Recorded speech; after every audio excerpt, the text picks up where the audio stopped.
Hai pemirsa Live Channel, bersama saya Dr. Vito Damai. Anda sekarang sedang menyaksikan program Shalom Doc. Dalam talkshow kali ini kita akan bicara mengenai banyak isu mengenai kesehatan yang pastinya menarik dan bermanfaat buat Anda. Gimana kabarnya? God is good? Life is good.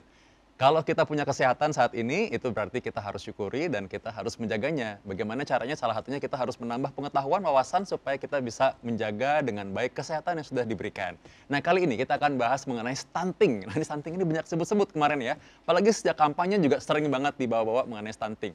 Apakah stunting ini menjadi masalah juga untuk orang-orang yang tinggal di perkotaan? Jangan-jangan kalau Anda punya keponakan, anak, mungkin cucu malah, ternyata dia stunting. Perhatikan nggak tinggi badannya gimana dibanding orang-orang lainnya, dibanding teman-temannya. Apakah dia cukup ketika belajar di sekolah? Jangan-jangan suka tinggal kelas misalnya ya. Nah, kita akan bahas bersama pakarnya pada hari ini, Dr. Francisca Handi, spesialis anak. Dokter, selamat pagi. Selamat pagi, Dr. Vito. Pagi, Dr. Handi. Nah, Dr. Handi, ini kita mau bahas Dr. Siska lebih ya. Kalau boleh Dr. Handi, Dr. Siska ya.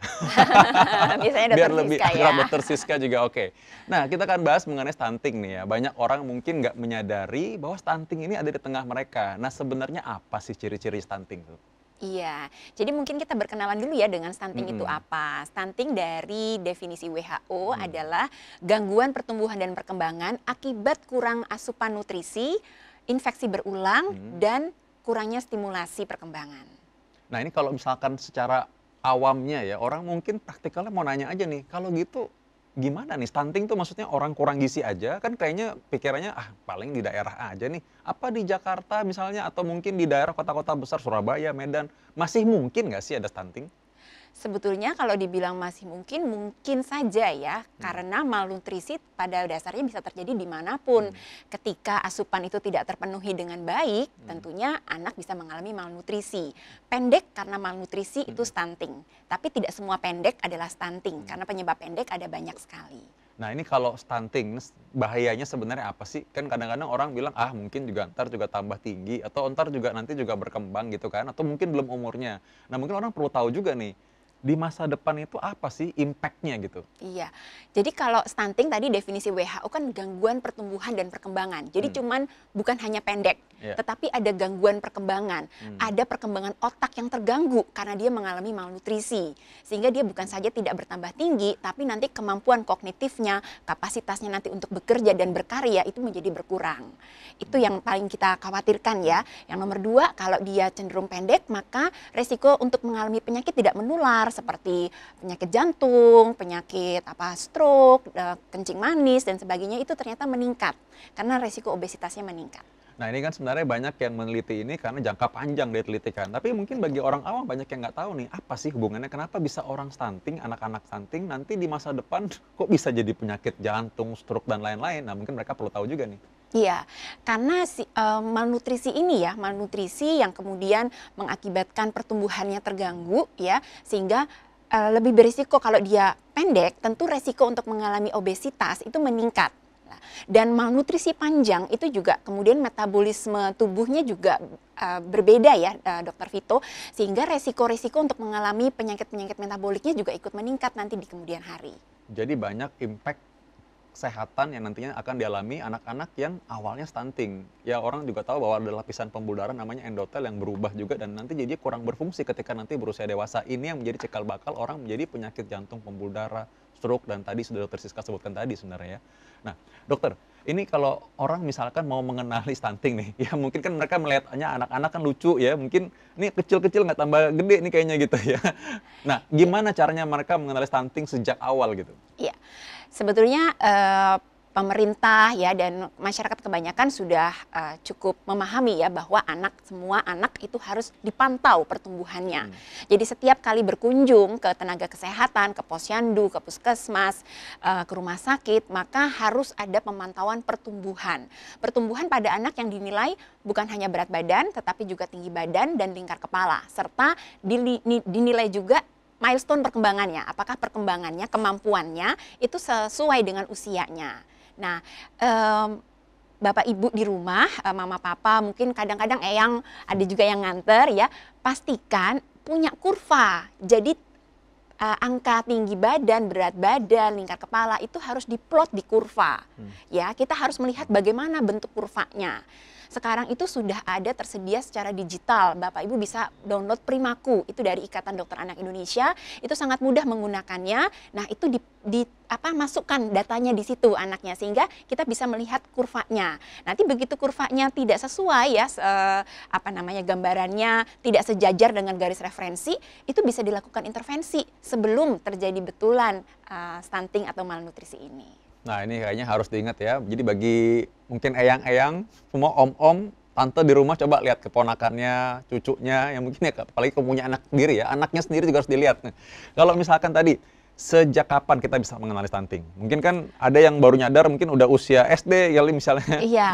Sebetulnya sih kalau kita memantau terus pertumbuhan anak kita kan dari lahir, begitu lahir kan kontrol pertama tuh umur seminggu biasanya ya, kemudian setiap bulan akan kontrol gitu ya, baik ke fasilitas semua fasilitas kesehatan kontrolnya tuh hampir setiap bulan tuh di awal, sehingga kalau itu data selalu dimasukin, selalu diplot ke kurva, maupun kurva digital maupun kalau di puskesmas di Posyandu ada buku KIA, ya di banyak rumah sakit juga pasti punya buku pemantauan pertumbuhan, itu sudah langsung bisa terlihat, Dokter Vito. Jadi begitu ada kecenderungan bentuk kurva yang tren yang tidak sejajar dengan garis referensi, maka itu sudah bisa kita evaluasi lebih lanjut, ada apa ya sebelum stunting itu terjadi gitu. Jadi sebetulnya bisa kita cegah gitu. Oh, jadi sebenarnya harusnya makin cepat dikenali, harusnya makin bisa kita atasi dong. Jadi jangan sampai dia nanti tumbuh besar dengan kondisi yang tidak sehat sebenarnya ya. Betul. Nah, sebenarnya gini, dokter, ini kalau orang bilang mungkin kurang vitamin, kurang suplemen gitu, apa sih sebenarnya hubungannya, memang benar ya kurang suplemen itu? Kalau kurang gizi yang menyebabkan stunting itu adanya di makronutrien. Sementara vitamin, mineral adalah mikronutrien, nutrisi yang kita butuhkan dalam jumlah sedikit. Sementara kalau kita bicara stunting, malnutrisi di sini adalah kekurangan makronutrien, ya, khususnya protein. Dan sumber protein terbaik adalah lauk hewani kalau untuk anak-anak khususnya ya. Nah, jadi kalau gitu penting juga dong, berarti kalau tiap kali makan itu gizinya harus diatur benar-benar ya, jangan asal makan aja maksudnya. Betul, jadi tadi kan lauk hewan, sumber protein dari lauk hewani, tetapi untuk memetabolisme protein ini kan tubuh perlu yang lain-lain juga, gitu ya. Jadi pemerintah kita punya slogan tuh gizi seimbang gitu ya. Jadi sekarang kan bukan lagi 4 sehat 5 sempurna, tetapi gizi seimbang, sehingga semua komponen itu diperlukan. Nah, jangan lupa untuk memastikan komponen lauk hewani pada ibu hamil dan anak-anak kita, serta buah dan sayur nih yang mengandung itu tadi mikronutrien yang diperlukan. Contoh untuk zat besi adalah sebetulnya mineral ya, mineral yang banyak ada di sumber lauk hewani. Zat besi ini akan lebih mudah diserap bila asupan vitamin C-nya juga cukup, ya kan? Vitamin C yang bagus itu sebetulnya berlimpah pada buah-buahan kita gitu. Jadi sebetulnya memang perlu seimbang, hanya ada tolong diperhatikan beberapa asupan penting, karena pada bayi misalnya, bayi itu tekstur daging itu kan cukup sulit ya. Tekstur daging itu cukup sulit sehingga cukup menantang untuk pemrosesannya. Sementara untuk anak remaja, tekstur daging itu banyak yang nggak disukai. Jadi anak-anak remaja kita pun kurang tuh makan sumber hewani yang kaya dengan zat besi gitu ya.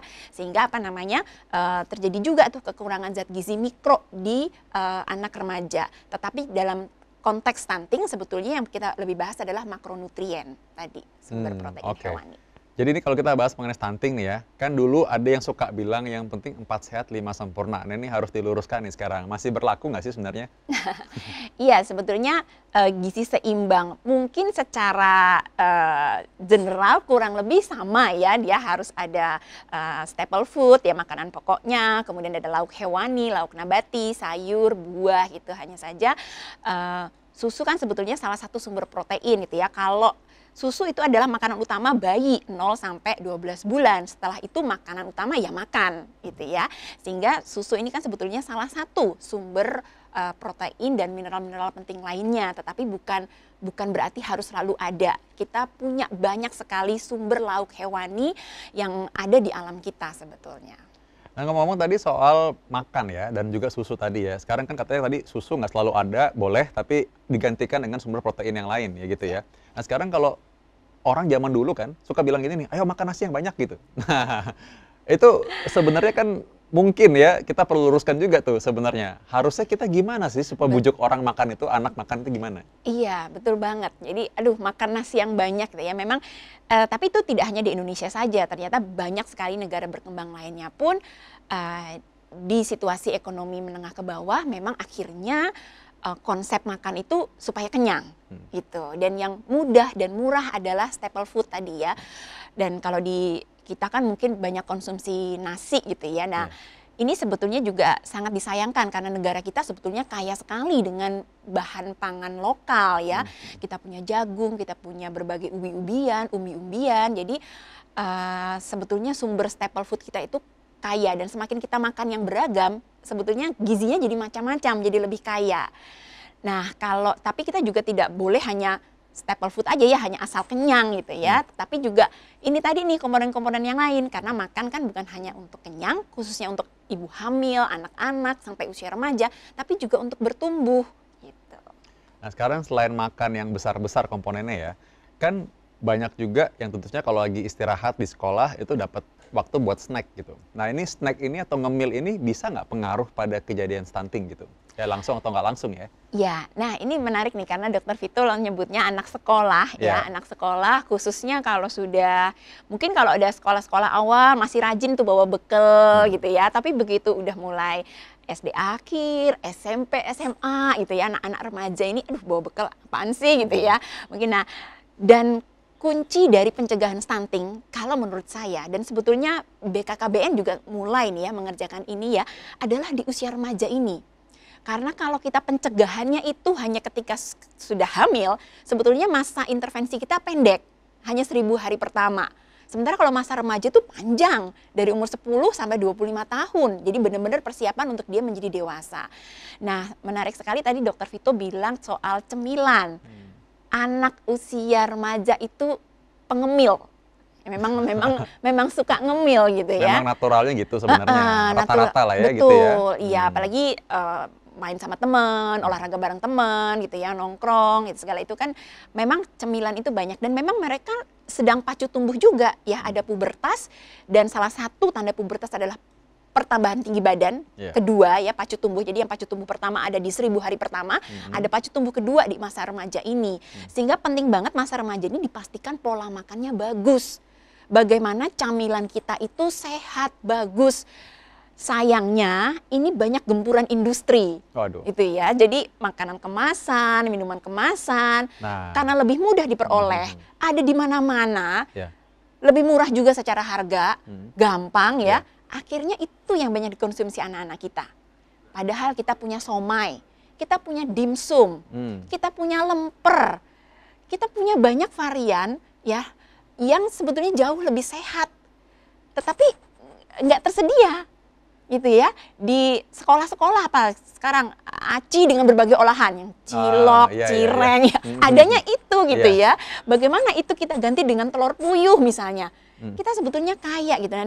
Nah, apa namanya, ini PR besar, dan apa namanya, sebetulnya negara bisa ini ya untuk mengelola bagaimana nih ketersediaan pangan sehat di sekolah, karena anak-anak itu naturalnya memang jajan gitu ya, banyaknya ya, dan itu bagaimana ketersediaannya itu dipastikan yang berkualitas.